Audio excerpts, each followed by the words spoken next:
Assalamualaikum. So today I'll be solving how to divide polynomials. 3 terms by 2 terms. So I'm going to be solving, let's solve this question. So again, these are called the terms. So 3 terms. So it is called any term when you have more than 3 terms.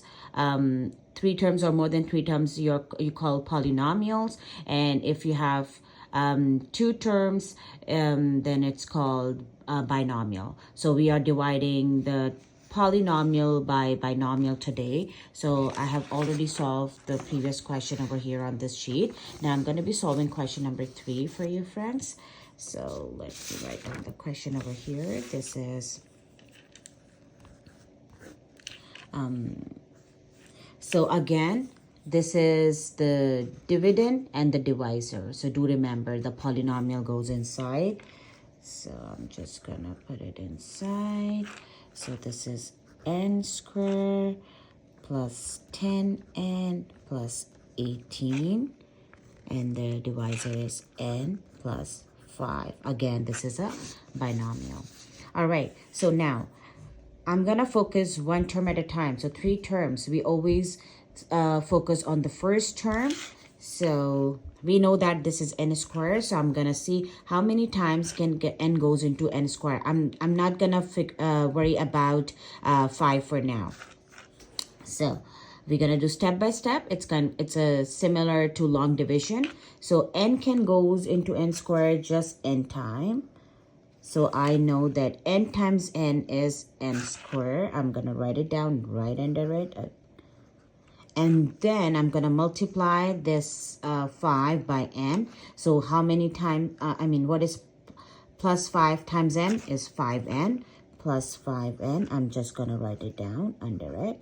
And then according to our long division rule, we need to subtract the number. So this whole thing gonna go inside the bracket, and we're gonna be doing the that subtraction. Since we know that the negative is outside the bracket, this integer, we're gonna be seeing negative times positive, this becomes negative.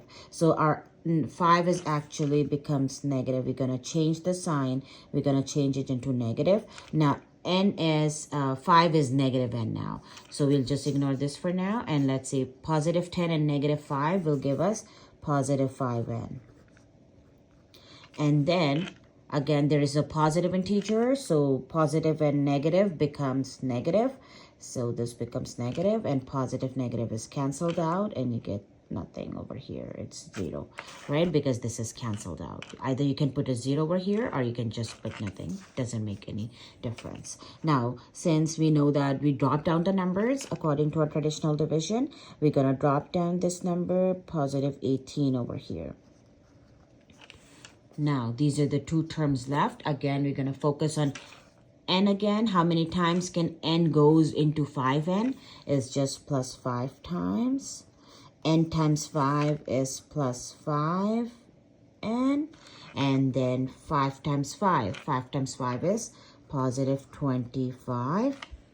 We're going to do our subtraction again. Everything inside the bracket, we're going to change the integer. Negative positive become negative integer, and negative positive becomes negative integer.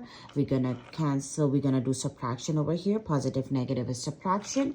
So 18 take away 25. We're going to get the answer in negative. So 25, 26, 27, 28, 29, 30, 31. Oh, sorry. So we are taking away. So 18, 19, 20, 21, 22, 23, 24, 25. So it's negative 7. And negative positive is canceled. So you are just left with negative 7 down here. So this is our quotient, like a whole number, as we write as a fraction. So our final answer will be n plus 5. As a whole number, kind of like traditional division, like long division, and the remainder becomes your fraction, and then the denominator never changes. So the divisor is n plus 5. This is your final answer for this question. So I have solved 2 questions over here.